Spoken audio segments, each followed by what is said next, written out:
The only fault Dom's got, and I'm sad to tell you this, is he's got a horrible tendency to lie.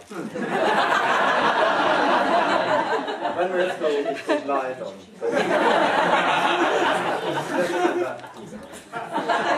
My final task is just to ask you once again to raise your glasses and toast the bridesmaids. So, to the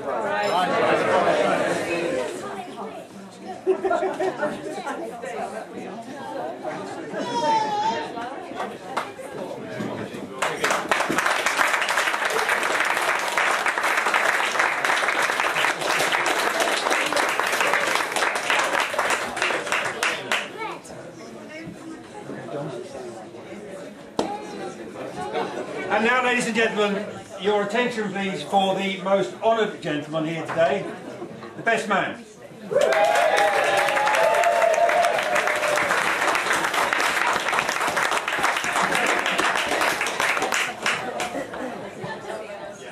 Good evening, ladies and gentlemen, and thank you, Andy, for your kind toast to the lovely bridesmaids.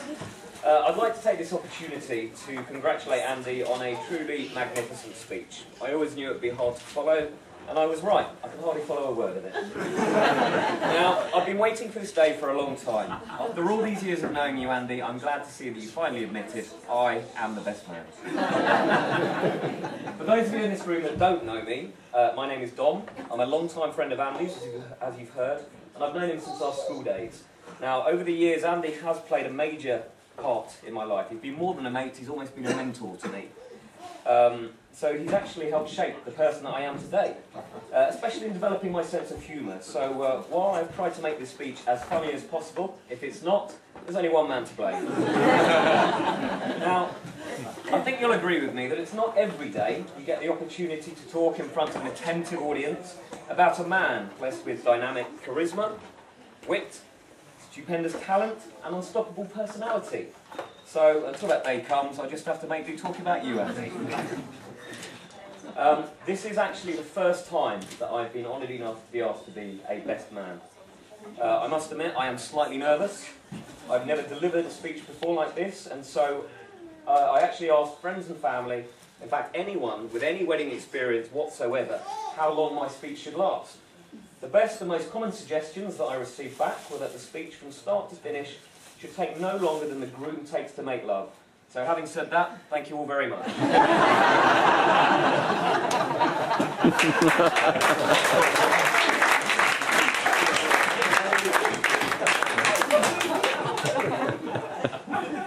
Okay, that's not really it. You don't think you got off that lightly, do you, Andy? Now, before I get cracking with the actual speech and the main part of it, I just want to say, Katie, I'm sure that everyone here in this room will agree with me. You look absolutely beautiful today, and Andy is indeed a very, very lucky man.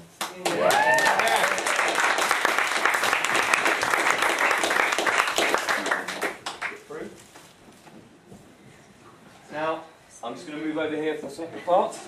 It's traditional for the best man to let everybody from the bride's side of the family know exactly what sort of daughter what sort of man their daughter married. So, I decided to ask a few friends and family scattered around the room today about ways to describe the groom, and I did get a fairly diverse response. A great friend, that was actually my one. Thoughtful, caring, trusting, and charismatic. All very, very kind words, I'm sure you'll agree. In fact, I barely found a single person that had something bad to say. Although, I did find some. When I heard the words belligerent, lazy, stubborn and slovenly, I thought, hang on a minute, that's a little bit rough. But I suppose if his parents don't know him, who does? Now, my role as a best man encompasses with many, many things. Arranging the stag do, making sure that the groom turns up on time, ensuring that he hasn't forgotten the rings, also organising the ushers on the day itself, and they've done a tremendous job. The main duty, however, of course, is to provide a speech which should be suitably amusing, insightful, and most importantly, exceedingly embarrassing for Andy over there. Now, in light of these facts, I thought that a bog standard best man speech, where someone stands up, recites a few cringeworthy jokes, which I've already done, just simply wouldn't do. A momentous occasion like this deserves something a lot better. So I've actually prepared a little presentation, or lecture, if you will. As you can see at the front here, it's actually called, and apologies for those perhaps at the back that can't see it, The Best Man Speech, Andrew Jonathan Walmsley. The man, the myth, and the rushes of blood to the head. Just Andy in his usual attire, as you can see. Now, our story takes us back many, many years to 1975. In case some of you are too young to remember this year, or perhaps for some of you in this room that are perhaps too old to remember anything. That was the year that the Vietnam War ended. The Conservative Party chose its first woman leader, Margaret Thatcher. Queen topped the charts with Bohemian Rhapsody. Sony introduced Betamax videotapes. Take your words. Boo. In the cinemas, Jaws terrified audiences all over the world. Something else, however, happened on the 11th of August of 1975 that was to eclipse all of these events. When a little baby boy was born to Janice and Roger. This new addition to the family they called Andrew Jonathan Walmsley.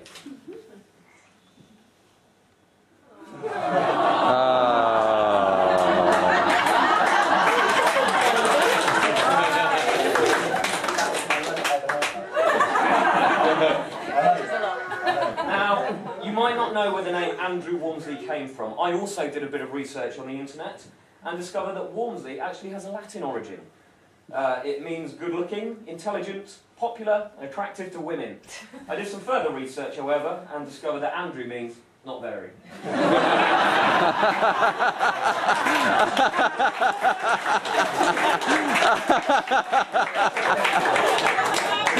Now, no PowerPoint presentation would be complete without some kind of visual. So I actually have a chart which I call the rational pie of Andrew, and this will actually explain to you what this speech is going to be comprised of. As you can see here, with me, having it a certain hairstyle for Andy. I must warn you all that there will be some nakedness involved. I will, however, pre-warn you when those moments come so you can look away. Andy's sense of direction, or lack of it, has always been legendary. A couple of stories about that. And also what us friends like to term his rush of blood to the head moment. When all rationality goes out the window and he does something completely random. Now, let's start at the early years. Hairstyles, as I said, that's part of this presentation. Andrew has always had a full and luxurious head of hair. From an early age, his earliest hairstyle was actually a spectacular vertical growth, straight up. This was before punk was fashionable for infants, and his parents had genuine concerns that the hair would never lie down. They tried to keep a hat over it, as you can see here, to tame his wild hair. And Andy, even at that young age, was none too cooperative. He couldn't even, at this age, stand up on his own without support. However, he could throw the hat to the floor and stamp it. In any case, his parents needn't have worried, because all too soon his hair was hanging down like curtains.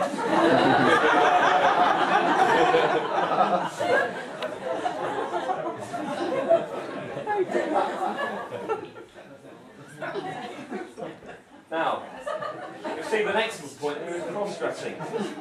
As a young boy, Andrew used to let his older sister Sarah and her friend dress him up as a girl.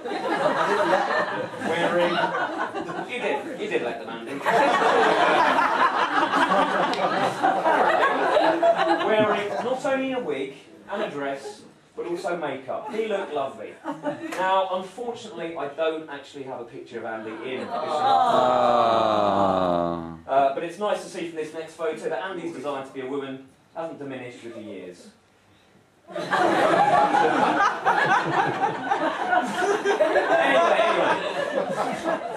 I digress, I'm getting ahead of myself now. Back to the late 70s stroke early 80s. Tact and manners. Now, Andrew was always a well-mannered young boy, brought up by his parents to be polite, tactful and courteous to all, especially his elders and betters. Here you see him on his 4th birthday party, happily helping Mr. Magic cast an evil spell on his sister Sarah. The children were laughing, having fun as the magician, imaginatively called Mr. Magic, had the youngsters in rapture with his ground-breaking brand of magical illusions. Minutes later, however, that spell was to be broken. It was a fairly large birthday party. A whole class of children were gathered with rapt attention to the magician.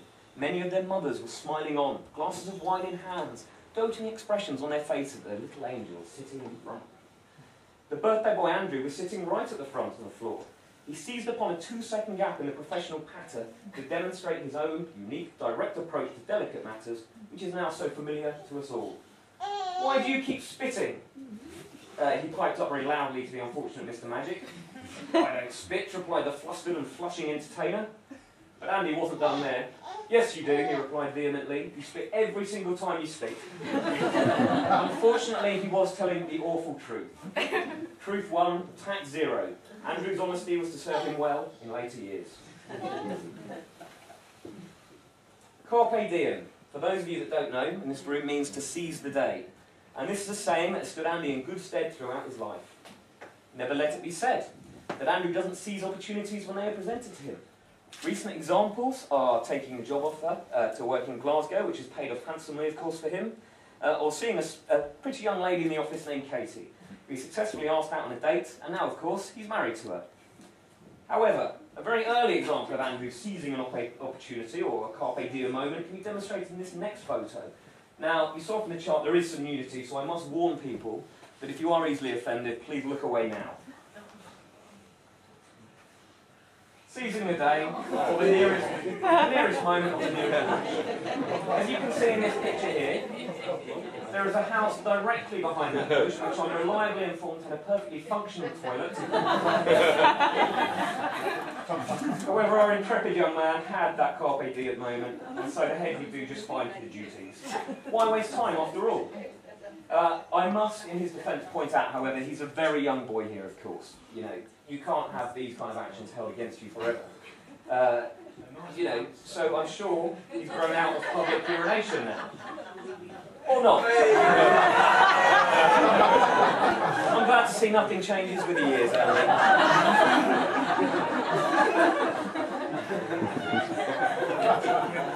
Is that a fishing rod?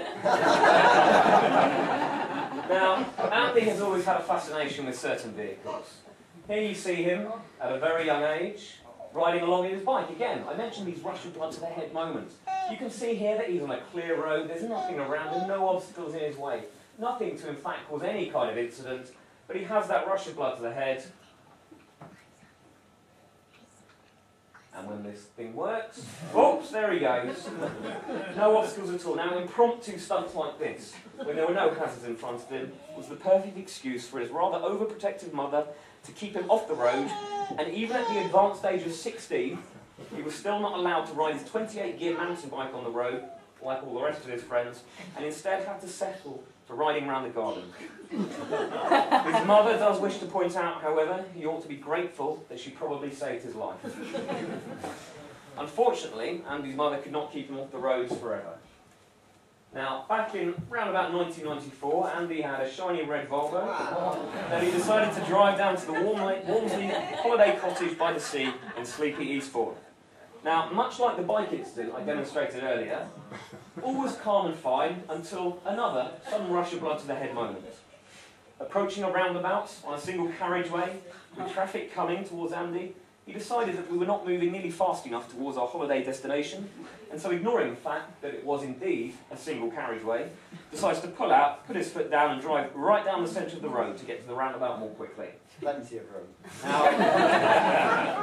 Now, all of this would have been fine if the traffic that was coming towards him shared his sense of optimism.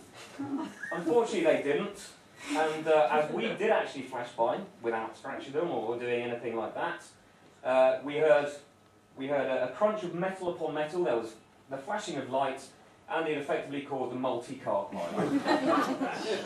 It wasn't actually quite as bad. But it was close. It was very close.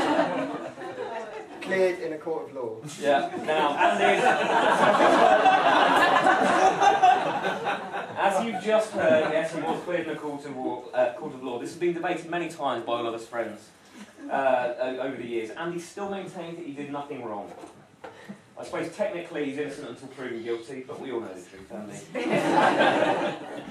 Now, I should also mention that Andrew suffered a certain degree of embarrassment over the years from having his life chronicled occasionally in the national press by his mother, who was actually a journalist working for the Daily Mail. Now, who better to give an insight into the teenage Andrew, not myself, but his own mother? And it just so happens, Andy, that I've managed to locate an article about Andy from back in the day, entitled Meaningful, Moody, and Misunderstood. I'm not going to read all of this article out because I'm aware, there are time constraints. However, I will give you just a small little insight into what Andy's mother wrote about the teenage Andy. So I'll begin. The pain of puberty, as suffered by the average adolescent boy, is definitive angst. He doesn't find it easy to discover the torment he endures. Is he a man? Is he a boy? Is acne terminal? Is he the last virgin? Again, like I said, I won't read it all out. But I move on. He can maintain a prone position on a sofa for days on end. The privacy of his bedroom is the preferred habitat. Adolescent male vanity is as total to his lack of concern for his surroundings. He will stand unseeing on top of a fortnight's festering laundry to carry out a fastidious search to pinpoint blackheads on his chin. The discovery of a pimple could ruin his life for days. I won't read the rest of it out, Andy. I think we've had quite enough of that. But as you've sensed, the main theme of this speech are Andy's rushes of blood to the heads. I will whiz through very, very quickly a couple of other incidents to demonstrate this trait that my friend Andy loves to demonstrate on occasion. So what I've entitled Teenage Rushes of Blood to the Head, number 1. The Roman plunge pool. Now, those of you that don't know, a Roman plunge pool effectively is when you go from a hot area like a hot tub into a cool swimming pool. Now, round at a friend of ours' house, round at James's parents' house, Andy thought it would be a great idea to try the Roman plunge pool. What he didn't remember, however, that it was midwinter, the pool had a hard and quite expensive cover on it, and he broke it. A second incident, this is in the days in pubs when people were displaying there were ashtrays in there for no particular reason, picks up an ashtray and empties it into one of our friends' handbags. No explanation whatsoever for that kind of behaviour, The third incident, and this is the last incident from teenage years that I'd like to demonstrate, swatting a wasp. Now here you can see a picture of a wasp. I'm sure all of us have had to deal with wasps in our time. Andy had his own unique way of dealing with it, as you can see demonstrated in this next slide. Here we have Andy, looking all macho and manly, ready to take on the wasp. Instead of a flying swat, Andy decides a badminton racket would be more suitable. What he didn't bank on was the wasp, as they tend to do, was hovering around a light, quite an expensive light, which actually hung over a pool table. So Andy plus the badminton racket equals smash lights everywhere. Again, he could have quite easily taken care of that wasp, but decided he'd go full on with the badminton racket. Now, moving on from the rushes of blood to the head, I'm sure you've heard enough of these by now, Andy, although I've got hundreds. Nicknames. Andy has many nicknames. I'm not going to embarrass him by reciting all of those. But the most popular nickname, and many of us have known him as this for many, many years, is Gandalf the Wizard. I'll leave it up to you to see if you can decide why.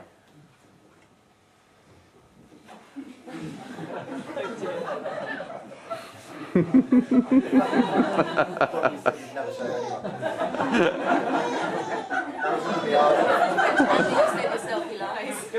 Just a typical weekend for Andy. He likes to get dressed up and unplugged his hair. Like I said, I'm not going to go through any other nicknames that I have for Andy. This is a family audience, after all. Lookalikes. Who do you think Andy looks like?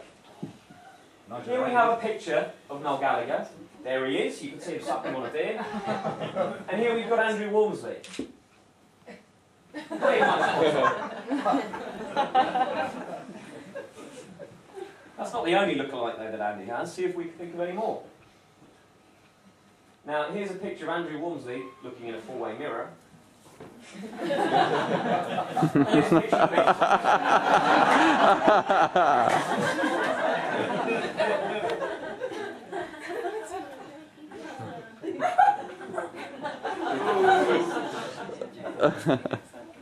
Now, as I said, I am aware that this is a family audience, but I did just want to touch on Andy's seduction techniques over the years.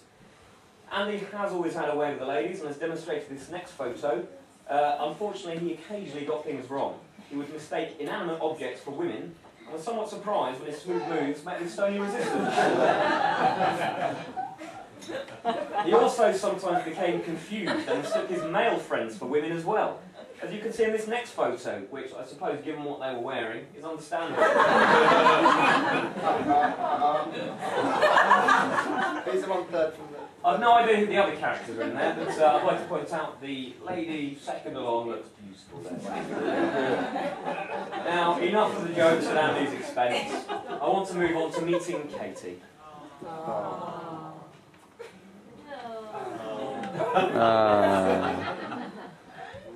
There they are, the happy couple. Now, as Andy mentioned in his own speech, he set his sights on this pretty young lady working in the same office as him and plucked up the courage to ask her out for a drink. Via MSN, that is. He and Katie had actually gone out for a few drinks together, enjoyed themselves, but still no first kiss, until what's to become known as the hook manoeuvre.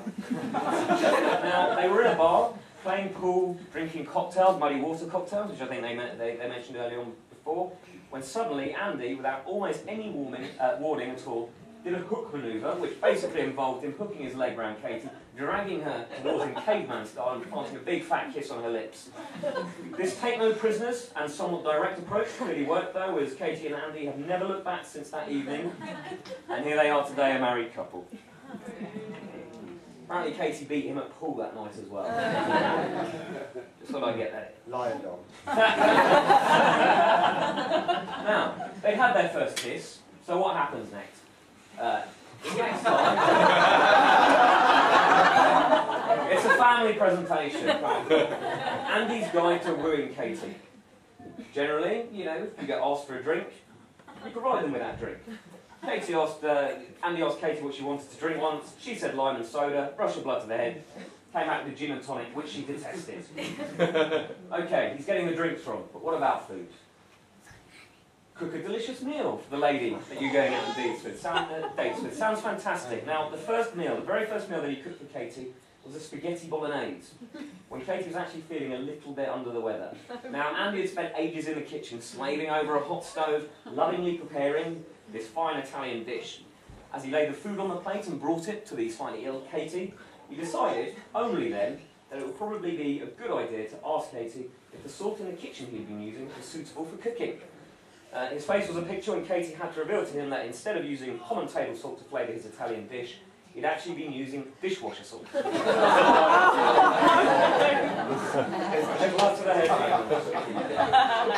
I must point out though, Katie still ate it, which must be a sign of true love, although she did resist the urge to wash her meal down with a tall glass of rinse-aid. We talked about sense of direction. The first time Andy actually took Katie back to his flat, he got the wrong flat. Now, Andy, it's bad enough getting directions wrong if you're going to someone else's place, but to your own, come on. Now, the romance is progressing exceedingly well. It's probably time to have that meet the parents moment. Despite his food and drink faux pas, romance has been going incredibly well. Katie thinks it's time for Andy to meet her dad. Now, Andy and Katie were in the spare room at her father's place, overlooking the courtyard in the morning. Katie was trying to get the blind up in the room, but it was stuck. Andy, ever the gallant hero, sprang out of bed, unfortunately as naked as the day he was born, to help her with the blind. Suddenly, the blind sprung back about a foot to reveal the section of Andy's body that only his wife and he should see. The tractor of the blind made a loud noise, as they tend to do, to reveal Katie's father turning around in his dressing gown, close to the courtyard. Now, flashing your privates may not be everybody's way to introduce yourself to your good father, but Andy doesn't like to do things by half. Things have progressed so well that Andy decides the time is right to propose to Katie. Now, they were on the edge of a citadel in Calvi, Corsica, a beautiful area, views overlooking the sea, lighthouse on the peninsula, the sun was setting, sharing a bottle of red wine. There was this guy, however, when Andy wanted to pick the right moment, a tourist who was also by that particular wall watching the sunset. He kept putting his foot up against the wall in these tight shorts, rocking backwards and forwards with his crotch whilst taking photos. Now, this served to fluster Andy so much that when the magical moment came, he got down on his one knee and said, "Katie, you would make me the happiest woman in the world." Fortunately for Andy, before he embarrassed himself further, Katie immediately shouted yes. So before he'd finished, and they were then engaged. It's also important to note that on their first night in Calvi, on this holiday where Andy proposed, he actually lost the keys to the flat. Typical Andy, and they had to check into a rather nasty little hotel. Now, that's almost the end of this speech. As you can imagine, I haven't had all of these stories just for myself, so I would like to thank certain people for their contributions. Firstly, Janice, Andy's mother. This is my hit list. Sarah, Andy's sister. Katie, I couldn't have done this speech without you, so thank you very, very much for your help, and also assorted other friends round the room. Before I get on to the genuine bits, where I talk about my friendship with Andy, and I will be wrapping this up shortly, I do have a couple of telegrams and messages to read out, unfortunately from people that couldn't actually make it here today. So I'll start with the first one. Katie and Andrew, or should I say Mr. and Mrs. Whammers, congratulations to you both. You know how sorry we are not there to share this very special day with you, but rest assured, we are there in spirit, and a glass of fizzy pop will be raised in your honour. I can picture you both right now, grinning at each other and loving every minute of today. We are so happy for you. Enjoy, enjoy, enjoy. Lindsay and Hamish in Dubai. Another telegram to read out. What am I talking about? It was an email. To Andy and Katie, the new Mr. and Mrs. Walmsley. Sorry we can't be there today. I'm sure you are getting along just fine without us, but just to let you know, we are thinking of you both and wishing we were there. Here's to hoping you have a long and happy life together. We're looking forward to spending some quality time with you, both very soon, provided of course that you move back from Scotland and we move back from Hong Kong. With all our love on your happy day, Stuart Adamson and Julia Steele. There's one final telegram here, which is actually from Andy's old rugby team, who unfortunately couldn't make it here today. They sent a genuine message of goodwill. Congratulations, we found Andy to be useless in almost every single position. Hope you have more luck, Katie.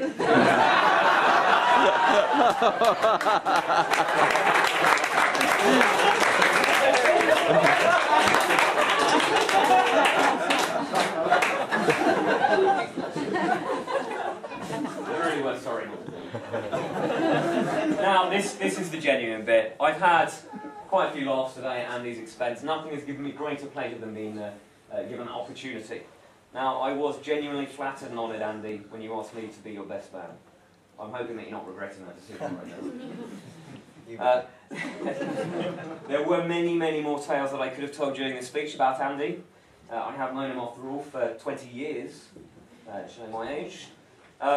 Many experiences, many adventures and good times that we've had.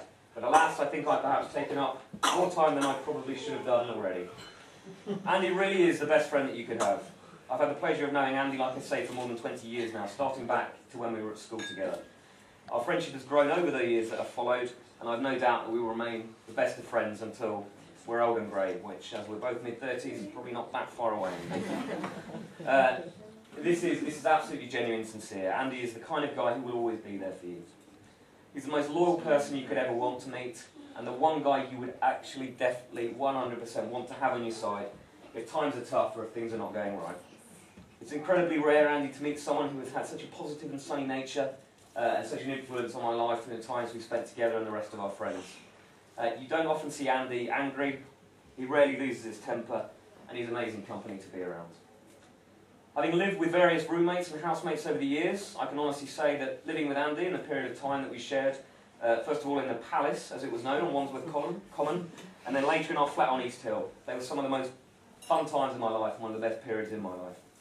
I will always look back fondly on our Monday night lads' drinks after work, your rat disposal skills, we'll save that story for another time, and our long late night Halo playing sessions. I could not be happier to see him having met his soulmate and now wife in Katie, and I'm delighted to be able to call Katie a great friend too. I know I mentioned it earlier, but you look absolutely stunning today. You really, really do, and Andy is indeed a very lucky man. Having stayed with you both in Glasgow, and Lydia and I came up to visit, a trip to Loch Lomond and beyond, it's even more apparent to me that you are both made for each other and that you will be so happy together for the rest of your days. Now, I would like to express my congratulations finally to Katie and Andy. They will have a wonderful future together, of that I have absolutely no doubt whatsoever. I genuinely thank you both for allowing me to be such, to play such an important part on a day like today. And to be a part of your lives going forward as well. So I'd like you all please to take your glasses and to stand up.